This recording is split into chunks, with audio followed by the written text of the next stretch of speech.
talk this morning, and I'm really happy to welcome our last speaker of the morning, Jens Christian Svenning, who's a professor of ecology at the University of Aarhus in Denmark. And Jens, you can go. How do you? Thank you.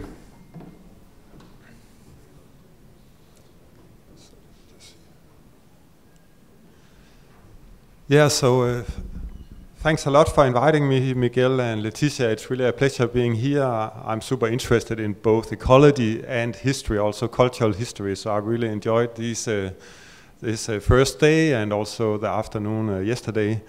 But my talk will be quite a bit different from a lot of the stuff that you heard about, because in a way it's going to be a very ahistorical talk, as I'll come back to, because I'm not really interested in any particular point in time. It will also touch on deeper timescales and pretty much everything that we have talked about so far. So I'll come back to that. I'll time it to around this 20-25 minutes, so it will. I know I'm going into your lunch break, but I hope you will accept that. So what I want to talk about is an approach to restoration called trophic rewilding that I'll come back to, and how that is being informed by macro and paleoecology. So the really biggest challenge that we are facing as humanities, and there's plenty of things to pick from, is how do we maintain a livable biosphere for the future? We have a biodiversity crisis, as you heard about. We have really severe global warming. There's a new IPCC report out there. It's not happy reading. And at the same time, we have more and more people on this planet, and we have lots of need for sustainable development in the broad sense of the word. So how do we make these things add up so that we can maintain biodiversity and livable conditions for people on our planet? This is really the huge challenge, and something that I personally think about every day. The kind of good news is that we know a lot about what is needed to be done. Of course, we need to limit climate change all we can, because the high-end scenarios are really catastrophic if you try and look at them also with a historical approach to what kind of climates people can tolerate and so on. And at the same time, we really have a strong need for upscaling and upgrading space for nature. And one thing that is really essential here is that we cannot get around area effects. Ecology is full of noise, but one of the strongest effects that we have is the relationship between biodiversity, numbers of species basically, and the area available. So it's not just any area, but area that works for these species, right? And the biodiversity we have on the planet now is an inheritance from when there was 100% space on this planet for biodiversity. And no matter how clever we are, we cannot maintain this biodiversity on like 10% of the area or something like that. It's not how ecology works. I'll come back to what the upgrading here means, but it refers to actually making this space work for biodiversity.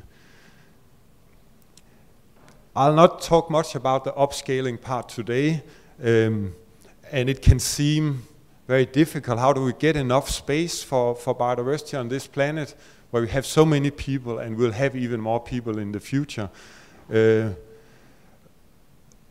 But you heard this morning actually from both Spain and Poland that space is being made available, at least on country scales, in some, because of land abandonment, for example. It has many complexities, but nevertheless, so things are happening in some places that make space in some sense available. But one study that came out last year that I found really inspirational for thinking about this is this one. I'm not going to go into details, but it's a study that shows that if the richest countries switch to what's called an Eat Lancet planetary health diet, which is a very plant-focused diet, it's not vegetarian or vegan, it's just very plant-heavy diet, it would release an area from crop-based agriculture on the same size of the whole European Union, but it would be located in different parts of the world. So this is quite a simplified analysis, of course, but it shows that with something like a dietary shift to more effective food production, you can say more sustainable food production, there would be massive benefits for climate on the one side, but this would also release a lot of space for biodiversity potentially. So it's very doable actually. So what I have focused on in my talk today is the upgrading part of the upscaling and upgrading, and I really see rewilding as the essence of upgrading space for nature. So rewilding is restoration to promote self-regulating complex ecosystems through, on the one side, reducing basically human pressure on the system. Doesn't mean, so there are human activities that are not negative, but this is about reducing human pressure and control, and on the other side, restoring non-human processes and factors that are important for biodiversity. And in a cross-European working group on rewilding, we highlighted 3 dimensions that have to be in focus, namely trophic complexity, natural disturbances, and connectivity as 3 aspects of ecosystem functioning that is really that are important to have focus on when trying to restore this self-functioning of ecosystems. If this is implemented, it's expected to really promote biodiversity, to enhance ecosystem resilience. One thing I wanted to point out here is that in terms of the upscaling, you can say natural processes are really interesting here because especially biological processes, they inherently scale. Population growth is potentially exponential, so populations inherently scale both in terms of numbers but also in terms of the space that they occupy and function on. So this is something that can happen spontaneously without actually having to invest in resources, people to do the stuff. So this is important. I also want to point out a couple of misconceptions around rewilding. One of them is that it's not about restoring things to how they were at a certain point back in time, like 50 years ago, 5,000 years ago, 10,000 years ago, whatever. This is often a misconception because often rewilding is being informed by history, as I'll come back to, but this is really not the point. History is relevant to inform on the biodiversity potential of the systems to avoid what's called the shifting baseline syndrome, among other things. And it's important to inform on how non-degraded autonomous ecosystems actually function, because they can be very hard to find nowadays, basically impossible. So this is really the importance here. So that's what I mean by my talk being kind of ahistorical, because I'm not trying to say how were things exactly at a certain point, and it's not the goal for rewilding for sure.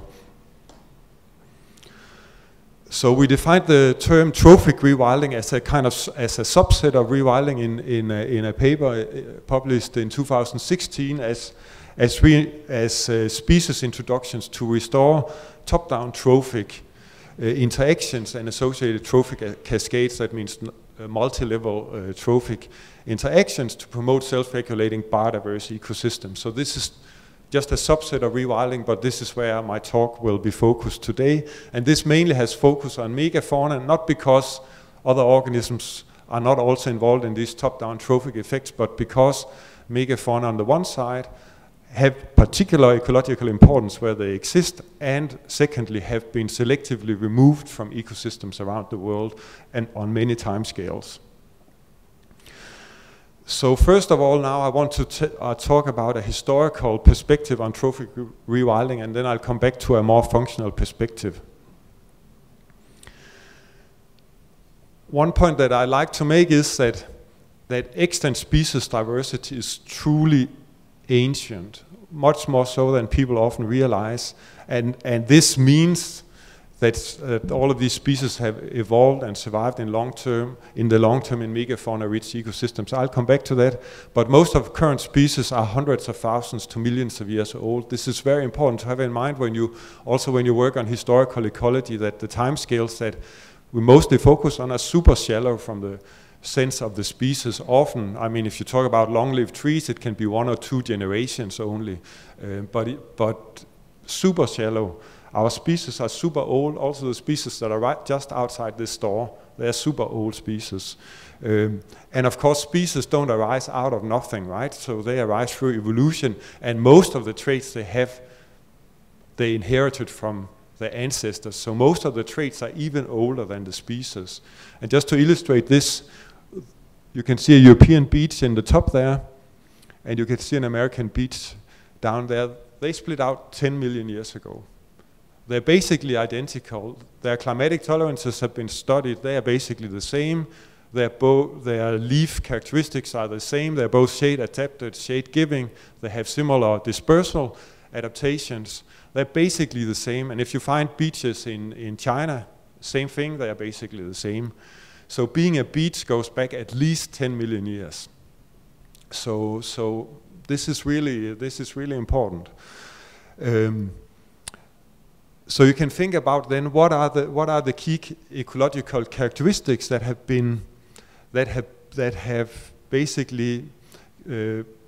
characterized the ecosystems for the long-term evolution and survival of current biodiversity on these super long time scales.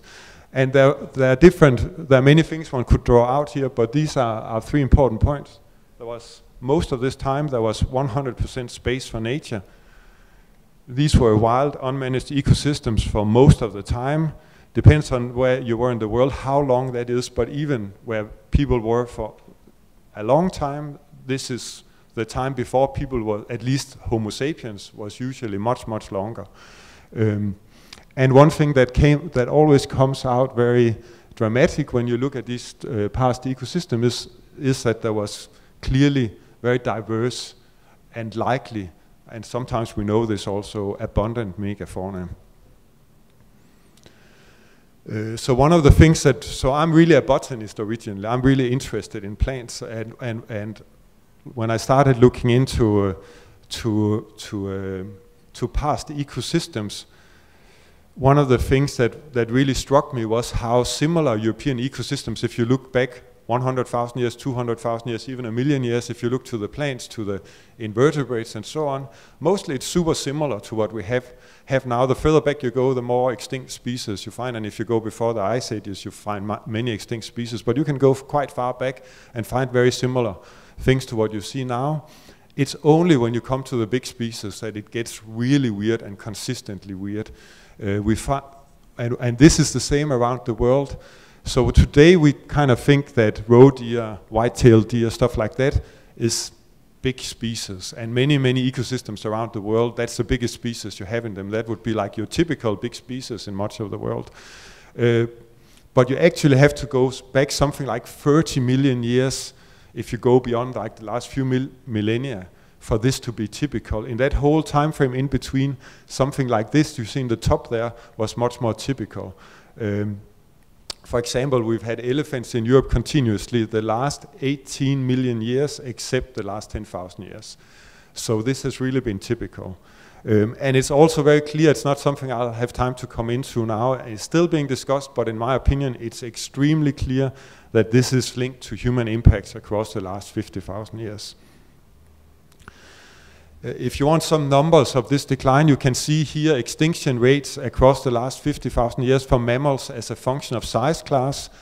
In the top, it's global, and down here it's for the different continents. So you have the size classes here, more than a ton here, more than 500 kilo here, and so on. And you can see this, extremely size-biased extinction. So even so within the mammals, it's really the big ones that have been sorted away throughout the world. So this is a really particular extinction phenomenon, and it's unique for the whole of the last 66 million years, the Cenozoic, to have this kind of sorting away of the big species. One thing that has perhaps not gotten so much attention in this megafauna extinction is what happened with the survivors. After all, despite these extremely severe extinctions, we do have surviving megafauna around the world, some places more than others, of course. And you could imagine 2 kind of dynamics. On the one side, there could be parallel declines to the species that went extinct from the same pressures. On the other side, you could have had compensatory dynamics because you have a system of competing species in the kind of similar gills. You remove some of the species, there's more space for the others, right? So you could have either of these dynamics. The pattern is actually very clear which of these is supported. You can think about it for a second before I show you what it is. This is not published yet. We have it out as a preprint. This is based on analyzing full genomes from 139 extant large-bodied mammals from around the world, where we're able to reconstruct the population sizes going back the last approximately 700,000 years. And this approach gives you a quite robust result for organisms with the characteristics of generation times of this kind of species, for say from like 5,000 years ago until 500,000, 1 million years ago. So the time frame works quite well here. And this here is the average. You have hundreds of thousand years back in time here. This is the last ice age in blue, and these red ones are interglacials. Our current one here, the last one here, 125,000 years ago, and so on. And all of these gray lines are the different species. So you can see varied dynamics, but what happened on average was that the megafauna overall was stable until after the last interglacial, until somewhere between 30 and 70,000 years ago, different timing on different continents. And after that, all of these populations decline. We actually find declines in 91% of these extant species and not a single significant increase. So across the board, the survivors also decline. So it means that even in terms of the species that are still there, they are much less abundant than they used to be. And this dynamic doesn't correlate at all to climate, as you can kind of see on this graph, but it correlates actually very well to spatiotemporal scenarios of Homo sapiens expansion. In work that we published last year, we tried to look at the consequences of these extinctions and range declines. We didn't factor in abundances here, just global extinctions and range declines in terms of trophic interactions in food webs. And here we exclusively focused on predator-prey interactions in mammals, and we built a big database of more than 17,000 predator-prey interactions in mammals and developed a predictive model of these as a function of traits. So you can see here an extant food web with predator-prey interactions, and then we developed a way to predict which ones are related. And since this was based on traits, we could actually add in the extinct species into the food web and then estimate how should they then be linked up to each other and to the extant species, like you see here.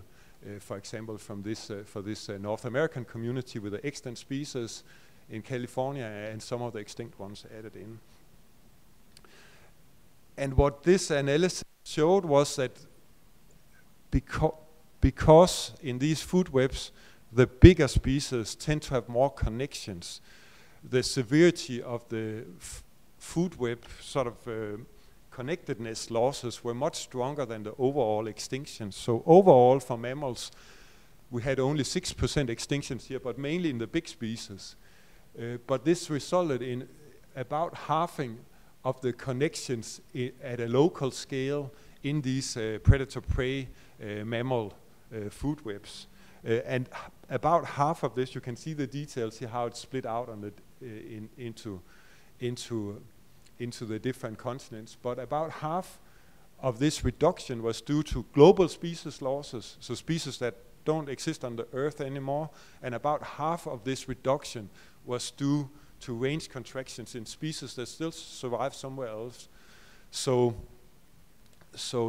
this is interesting from different perspectives. Overall, you expect that this kind of severe reduction in food web connectedness would have strong functional consequences. You can say, if you think about restoration, of course, it's quite positive that half of this is due to range contractions, because these species are still around, of course, so they are at least very, very easy to sort of add in again if you wanted.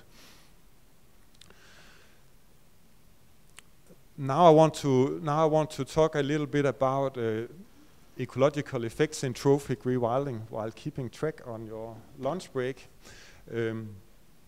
Overall, the idea in trophic rewilding is that you have these different guilds of large-bodied species that interact with each other in different ways, generate a range of processes, browsing, grazing, nutrient and seed dispersal, carbon pool diversification. That means generation of specialized organic materials such as dung, living bodies, dead bodies that all function for other biodiversity, and non-trophic disturbances that together on the one side enhance heterogeneity in the system, and on the other side enhances these dispersal processes. And these two things together are expected to generate higher levels or promote higher levels of biodiversity at local and landscape scales. And we know that large herbivores promote heterogeneity in vegetation. This was a big review that I was involved in for a couple of years ago, where we tried to generalize the effects in terms of functional diversity here, and in terms of herbivore density here. You get different outcomes of the vegetation. Of course, this is modulated by climate and soil and so on, but this is a generalization. One thing that's really important is that in big kind of natural landscapes, you get all of this. If you, for example, go to something like Yellowstone, you get all of this because topography and water, for example, modulates where you get much megafauna or little megafauna and so on. And environmental heterogeneity is actually very well documented to be a very strong driver of species richness across scales, across species groups and so on. This is a meta-analysis from Ecology Letters that showed this very nicely. And see, if there was no effect across all these different kind of metrics, you would be down here on 0. So the mean is here, so very, very clearly positive. And the strongest effect is on the one side for terrain and on the other side for vegetation. So promoting heterogeneity in vegetation is a very consistent driver of species richness. And this is a bit of a contrast to what we see going on in the European landscape that we actually already heard about this morning from several talks, because we're actually in semi-natural, natural, whatever you want to call it, European areas in Europe. We see very broadly homogenization through woody densification. This is something we showed over here in a remote sensing analysis based on MODIS data, where we show, focusing on semi-natural and natural areas, and all the green areas have woody densification in this period. So most of Europe these natural areas undergo woody densification, and since a large part of biodiversity is connected to semi-open mosaic vegetation, open vegetation and so on, and this is not just plants but all kinds of other organisms as well, this is a problem. And of course, thinking back that all of these species are super old, you can think, yeah, but this is kind of weird, because isn't this this is just a natural response to people moving out of the landscapes and so on. So what is going on here? Are all of these species introduced to Europe from somewhere else, or what is going on? We actually know most of them are not, because most of these are endemic to Europe, more or less. So what is going on? And there it can be interesting to look at how was vegetation structure in the past. And this is something that has had my interest for years. We have some new results on this that I'm happy to show you here. This is also not published yet. We thought that one way that could be interesting to look at this was to get all the pollen data that exist from the last interglacial, so before Homo sapiens arrived to Europe, together to see how was vegetation structure back then, before there was large-scale human management of the landscapes. And you can see the results here. So we have we focused on the central part of the last interglacial, where you can say vegetation was well developed and there was warm conditions, and this is just the first half of it, and this is the last half of it. This is estimated land cover in terms of really open vegetation, grassland and heathland. And what you can see is basically that it was super variable. You can see if you go to the Mediterranean, it tended to be a lot of open vegetation, and the same in the high north. But in Central Europe, it was just super variable in the first half of the interglacial and in the last half. And this was in terms of really open vegetation. You can also then think about what people often consider the most natural, especially in Central Europe, would be really dense forest, beech, spruce forest, so on. This is the dark green down on these example. We just pull out some example diagrams here. This is the dark part here. So in many areas, these were actually a minority. So you had kind of a significant minority of really open, but you also had a significant minority of really dark closed. And what you had in between was dominance by shade intolerant or intermediate trees and shrubs, including lots and lots of hazel actually, before people started to manage it. And you can think about that. European hazel is a tall shrub, so this is kind of weird that it dominated really a lot, but it did.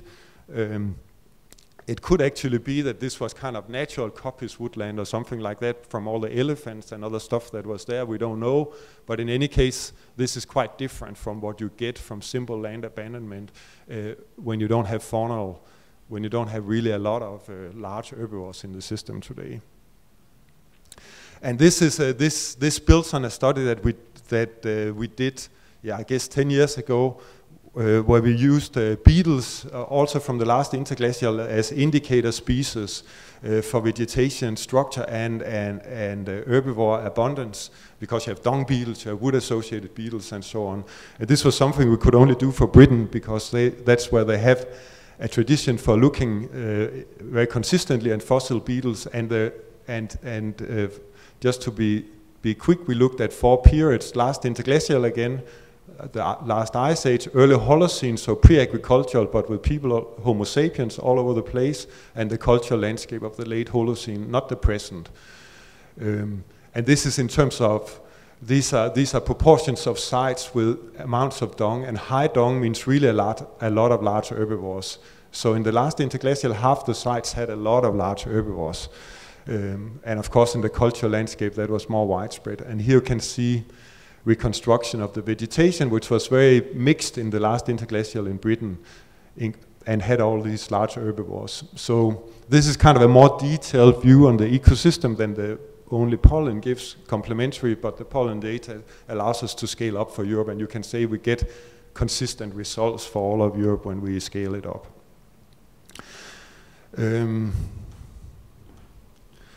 Yeah.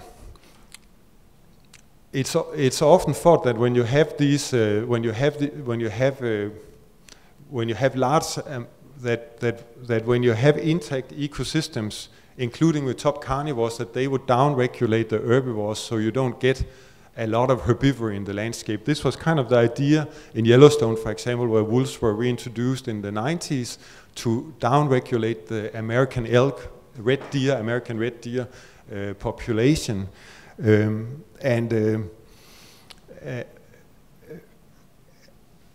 this is a photo that I took in Yellowstone in 2011, and so this is long time after. And what you actually have here is an herbivore exclosure, and this is in northeastern Yellowstone, where you have a really dense wolf population, lots of grizzlies, lots of cougars. What is going on is that despite these, despite a dense carnivore population, you still have very heavy herbivore pressure on the system that maintains quite a lot of the landscape in open, semi-open conditions, which is good for biodiversity. There's lots of dense forest in Yellowstone. If this was all forested, it would not benefit biodiversity. This is what happened in Yellowstone. So you have the wolf reintroduction here. This is the elk. Went down. This is a complex story, but nevertheless elk went down afterwards. But what is often not talked about is this curve. This is bison. So bison is not top-down control, it's too big. I mean, wolves kill a bison here and there, but they don't affect the population. And the bison fully compensated the elk decline. And there are many things to say to this, but it just illustrates that top carnivores, they actually don't downregulate total herbivore biomass. They tend to push it to the bigger species, also shown in Africa, but they don't downregulate total biomass. I also want to highlight here, because this is a discussion in many places of the world, that but lots of deer, it's not good for biodiversity, and lots of deer is also not consistent with the long-term baseline that biodiversity has evolved under, because it's a kind of unnatural situation where you don't have the top carnivores that would actually affect the deer a lot, and you don't have the very large herbivores that are kind of resistant to the top carnivores. And the large herbivores, they have very different functionality from deer. Deer tend to have narrow mouth, tend to be quite specialized. They pick out what they like, and if there's a lot of deer in the landscape, they will eradicate these species basically from the system. A bison or elephant or something like that, they don't do that. They're much more generalized. They eat a lot more general plant biomass, so they have a very different kind of functionality. Yeah, I'll just try and be quick. So another type of effect that I already alluded to is that the large herbivores generate these kind of biotic microhabitats for numerous other species. I just would highlight this species here, which is a rediscovery from Spain. It's a bone skipper fly. It lives on carcasses from ungulates, long dead old ungulate carcasses. It was thought extinct more than 100 years ago, but was rediscovered in parts of Spain thanks to not being so, how to say, dedicated in removing every single carcass from the landscape in Spain, as for example happens in Denmark. So this was nice. I'm very happy about that. And the final kind of functional effect that megafauna has, that really is important for biodiversity, is that they promote dispersal of other organisms, in particular plants. And you can see here from a big analysis we did last year covering both birds and mammals, how the predicted dispersal distance for plant propagules really scales very strongly to animal body mass. So the really big species, in particular the very biggest of which are the really big herbivores, they transport plant propagules the longest. And this is not about rare long distance dispersal, because of course birds are best at that, some birds, but this is about the day-to-day dispersal that really drives population dynamics. These large species are super important for that. And I don't have time to explain this figure in detail, but we linked up this dispersal effect to what has happened with the fauna in terms of past losses and risk of losing further species that are nowadays endangered with extinction. And what the map basically shows, all the red colors are places where this dispersal effect has been extremely reduced because of past losses of large-bodied fauna, while the bluish or violet places are places where there is a strong risk of further loss, because extant large-bodied species in those areas are also endangered from extinction. So there's a very strong effect of negative effect of having removed these species from the landscape. And this is a very macroecological analysis, but this is also shown by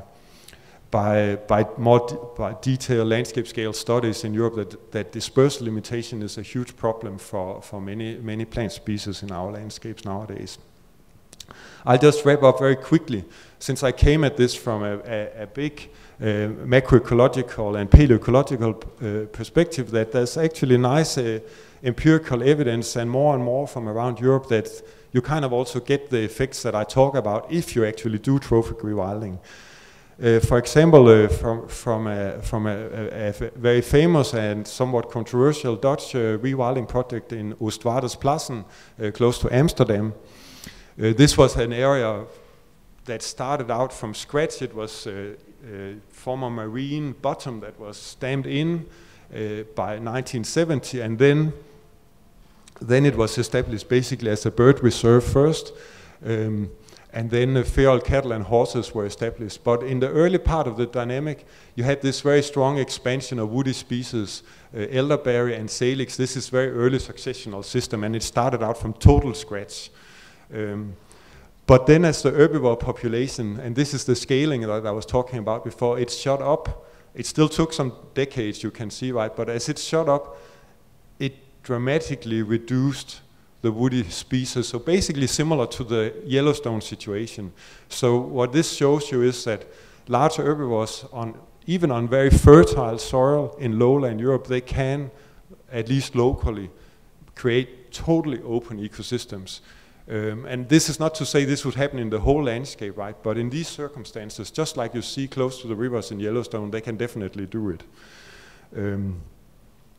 This is just one of many studies that shows that if you restore naturalistically living large herbivores, they really tend to have very positive effects on plant diversity. This was from a big heathland in eastern Germany that had been abandoned, so from passive rewilding, land abandonment, you can say, was becoming strongly dominated by bushgrass and woody plants to the detriment of overall biodiversity. Then these naturalistically living feral cattle and horses were introduced in 2008, and this is what happened with plant diversity, alpha diversity in different kind of habitats there. And it's really it was the kind of rare species that was otherwise declining that expanded. Yeah, so just to sum up, so we have a very strong need for upscaling and upgrading space for nature if we want to counteract the biodiversity crisis, and this will have really massively strong positive effects, co-benefits also for climate.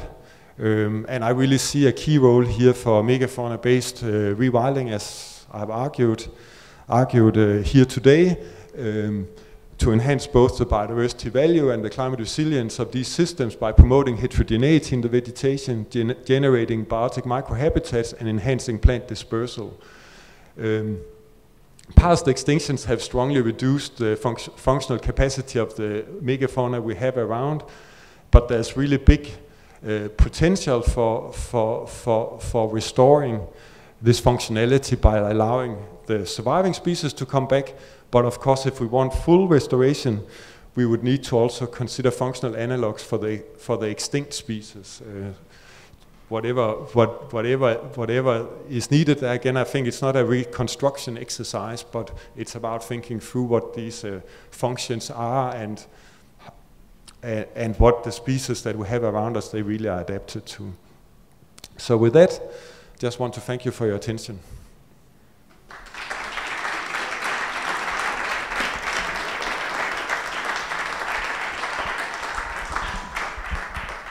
Thanks a lot, Jens. So we can take a couple of questions, Graciela. Thank you so much for such a nice overview. My question would be, you've shown quite effectively how different moments in the past were providing functional ecosystems. I'm particularly interested in how do you come to terms with the idea of last interglacial, in which you had a very nice mosaic with no, let's say, anatomically modern human transformation, because Neanderthals were there already. And how would you use that as a restoration scene? Because in a way, we cannot go to those mega herbivores, and the closest we have around in Europe, for instance, would be our domestic animals. Yeah, I mean, first of all, I mean, there are many things to say to this, but I think the interest in the last interglacial is just that it's the nearest point in time before Homo sapiens was on the scene in Europe, where we had a climate more or less similar as we have now. So it informs us on what is possible for autonomous ecosystems under the current climate in Europe. Plus, if you think on the broader timescale of biodiversity, of course, in the last 2 million years, we've had a lot of ice ages. But we are not there now, right? We cannot use that for anything right now because we don't have that climate, don't have that CO2 level right now. Plus that a lot of the biodiversity we have actually have roots further back when the climate was also warmer. And you can use it as kind of an illustration of how it likely also was back then. There's some older paleo studies that also support similar kind of vegetation structure, but that needs more work. But there's no reason to think it would have been different because you had similar faunal diversity and so on. So I think as a baseline it's useful in that sense. In terms of practicality, I mean, I think society can do what they want. So, I mean, we have we don't have mega herbivores left. We have very large grazers. So we have European bison, we have cattle. Aurochs is extinct in the wild form, but it's the same species we have around. We have wild horses around, well, horses around, it's the same species. The European water buffalo is extinct, but we have other water buffaloes that do exactly the same thing and easily live here. They have lived here for several thousands of years. So we have something there. Whether we wanted to consider other things like rhinos or something like that that has a long history in Europe, that's a societal decision. We could easily, they would fit very well in, do the function which is a different one from the other ones because they are a bit bigger and so on. They would definitely fit perfectly in my opinion, and one could easily try it out, but it's a societal question whether they want to do it. But we could do it, and it's not more difficult in Europe than it is in India or Kenya or something like that to live with these animals. So I think that's more like up to us if we want to do it, but we could definitely do it if we wanted. Thank you so much for that presentation. My question is, are there any extinct megaherbivores that don't have good functional analogs, do you think, and how does that affect rewilding efforts? I think definitely yes. In Europe, not importantly, I would say like giant deer probably don't have a very good analog, but in the Americas, of course, you have all the different ground sloths and giant armadillos and so on that don't have close analogs at least. And in Australia, of course, the whole bigger fauna was just gone and it doesn't have close analogs. But I think if you look on these broader timescale, there's been a lot of faunal change, and large species are very mobile, so actually had a lot of change. So I actually think that if you think about the general functionalities, it's more important to have some kind of mega herbivore than a particular kind, and the next size classes. So I think there's a lot of room for kind of replacements, even though they are not so closely related. And for example, there's a famous Great American Biotic Interchange when South America and North America got connected fully like 3 million years ago, this led to a very strong change, especially in the South American mammal fauna, especially the larger fauna. If you look at other organism groups, you don't see any negative effect on this. You can't see that there was like there's no indication there was lots of plant extinctions, lots of other, of course we have a resolution issue, but there's nothing from the phylogenies and so on that suggests that this was a problem. So I think there's room for a lot of replacement. Thank you. Okay, Jennifer, last question is for you. It follows up on that because we had a lot of emphasis on the herbivores, and I was wondering if you think are restoring the carnivore communities an important part of this, or we can just not worry about that? I think it's important. I tend to think that it's also a bit overstated sometimes because, well, I don't actually, I'm not 100% sure why, but this, the landscape of fear thing, for example, that has to do with how wolves and other carnivores, they affect how certain herbivores use the landscape, and in this way can generate heterogeneity. That does exist, but if you look in really megafauna-rich ecosystems, not all species behave according to this. Like rhinos, they don't care where the lions are, and Cape buffaloes, they also don't care. So you can say they can create a landscape of fear for the rest of us, but they don't care about the carnivores. And they actually tend to be promoted in these systems where you have top carnivores. Then you get more of these big herbivores that don't care. So in that sense, I think it's less important than people sometimes think. But it is important with respect to deer, which we often get a lot of deer in our landscapes, which are not necessarily fantastic for biodiversity. And they're having this heterogeneity is important. So I think they do have importance, but I also think sometimes it's a bit overstated because we have so limited experience with the really big herbivores that don't care basically about carnivores.